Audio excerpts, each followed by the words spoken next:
My ex-wife cheated on me and swore on our daughter's life to cover it up, and now after 6 years of no contact, she's begging for a healthy co-parenting relationship. So I found out my ex-wife, 37 female, cheated on me, 37 male, 6 years ago when I discovered her in a 4-month affair with a married man. We share a 15-year-old daughter together and co-parent exclusively through my sisters, or email. I found out because the affair partner's wife sent me all of the pictures and videos that they took of them cheating on us with his phone. Some of the deal breakers for me was that she did a bunch of spicy acts with her affair partner that she would flat out refuse to do with me, saying that those acts were disgusting, and against her integrity as a woman. She literally told me her body, her rules. Before presenting her with the evidence I had given her a chance to come clean. However, she gaslighted me. Even swore on our daughter's life. I told her if you had any integrity, or respect for me at all you would tell me the truth right now. She held firm that I was crazy and making wild accusations with no facts. So I then present the facts. When confronted with the evidence, she broke down and looked me in my face and said she is a piece of crap and knew her betrayal was beyond disrespectful and ultimately something I would never forgive. I told her going forward under no circumstances except health, safety, and the life or death of our daughter should she contact me. We divorced soon after. Fast forward 6 years later. Last month my daughter asked if I would attend a dinner that she was cooking to prepare for her baking and cooking competition coming up. I of course agreed, but the kicker was her mother, my ex-wife, would be there too. She knows why we divorced and accepts that I've gone no contact with her mother. Mind you, I haven't seen or spoken to my ex-wife in close to 6 years. At the dinner some of my former in-laws and ex-wife were there, as well as my sisters and myself. My daughter's food was delicious and everything went pretty smooth.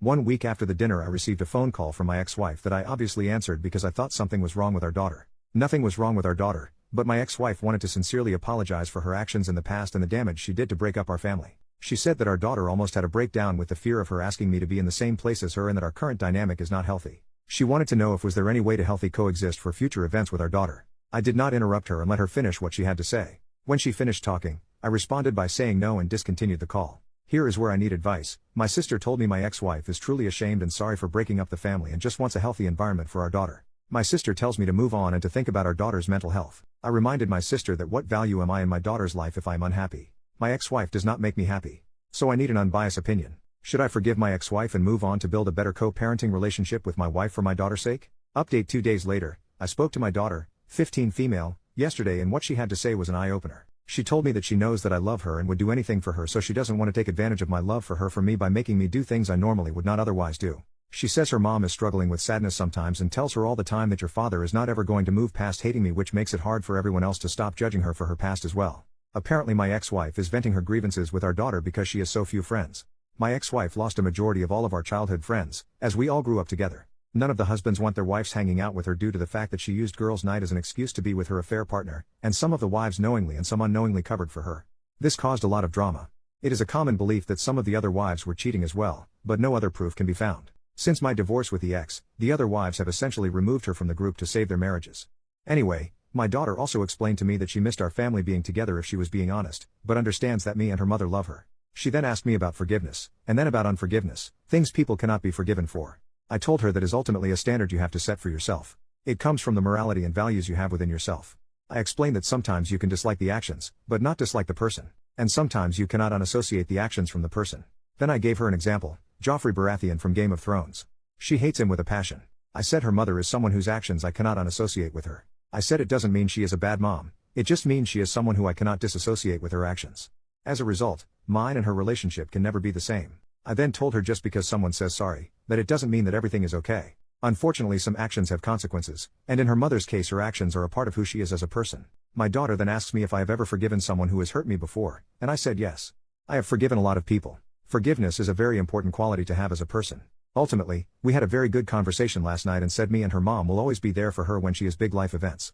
I will be talking to my ex-wife soon about her comments to our daughter. Second update 10 months later. So, after my last post I decided to schedule an appointment with 2 separate therapists who specializes in marriage and family counseling after divorce. I saw these 2 therapists over the course of 5 months. I did 5 sessions with each therapist, 1 woman and 1 male. In the sessions, I went over all my issues I dealt with my ex-wife and the current dynamics we have in place now. I showed both therapists my Reddit post and wanted truly 2 non-biased opinions from 2 professionals of the opposite sex. The advice they both gave me provided the contrast I needed to make necessary changes if any in my life. The first thing I did was invite my ex-wife to join me in 3 planned therapy consultations in which I would pay for. The goals were simple. First, create an avenue for my ex-wife to start speaking with a professional instead of our daughter about our issues. Second, give her closure, not forgiveness, but an opportunity to give her any answers she may need to recovery and be a better mother and person to our shared child. Lastly, build and commit to a plan that we will follow on how we will deal with parenting our daughter and behave at shared life events, and she actually accepted my offer. First session. The first session was all about sharing our point of view on the current state of our lives, and what we both want for our daughter. I shared that I am currently enjoying my life as my professional and personal life are flourishing in the sense that I have achieved balance, joy, and core life goals and accomplishments are being met. For my daughter, I shared that my goal is to ensure that she is happy, enjoys her childhood, feels loved, and understands the value of self-respect and commitment to core values. I always share with her that everyone loves to believe that they are exceptions to the rules, but sometimes following the rules are what makes a person exceptional. Having a clear sense of what is right and wrong and behaving in that fashion is very important to who you are. I shared my biggest regret in life would be if my daughter turned out like how her mother used to be 7 to 8 years ago. It was brutal saying this in the session, but I truly believe and fear this. My ex-wife then shares the current state of her life. She is very passionate about her career, interior-exterior designer. She quite literally turns houses into homes.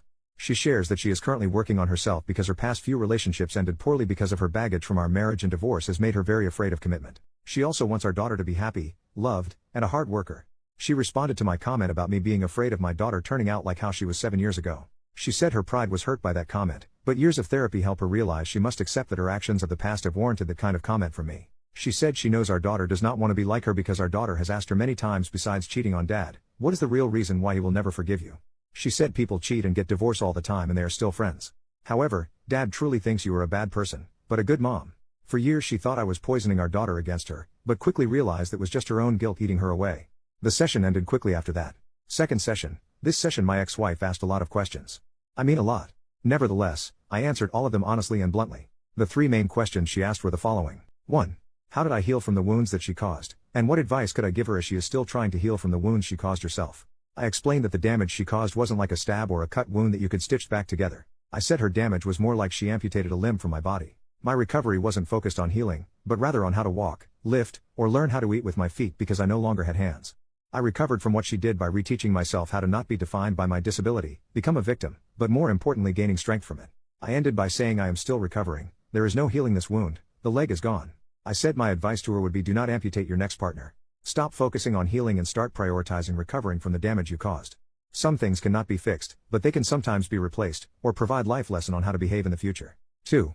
How can she replace what she has broken? I reply by giving an analogy. When a woman has a miscarriage, she doesn't replace the child she has lost when she has another baby. She values the life of the child she is because she knows what it is like to lose a child or not have a child at all. She doesn't replace what she has lost, she has to use her previous loss as a vehicle to find love in what she is now. I reiterated that she cannot replace or fix this. Her actions are permanent and cannot be undone. She must recover and use her experience to be better next time. 3. Is there anything she could do to allow us to be friends again? I replied by saying no. However, her being a great mother to our daughter and showing her how to recover from making the mistakes she made in her past would go a long way in making sure our shared interest is met. I explained there is no scenario in which I can give you forgiveness, because it is not a gift I can give. This gift must come from yourself. I cannot be responsible for your happiness or forgiveness. 4. Would you allow me to keep trying? I respond sure. Last session, we made major agreements. We came to an agreement that I would allow her to contact me outside of emergency if she agreed to not speak about our relationship with our daughter. Please let her be a kid. She can call me directly if she wants to coordinate vacations, holidays, or gifts. I will agree to do 1 counseling session a year with her until our daughter is married or graduates from college. The goal is the session is to build a stronger co-parent relationship and ensure we are not letting our past ruin share experiences with our daughter. Overall, it has been 3 months since our last session, and I believe that I did what was in the most important immediate need for our child, which was ensure she does not feel she is responsible for me and her mother's happiness when it comes to her life. She is back to being a now 16-year-old teenager, worrying about boys, clothes, and social status, which I am perfectly happy to deal with. As for my ex-wife, that is a whole other thread.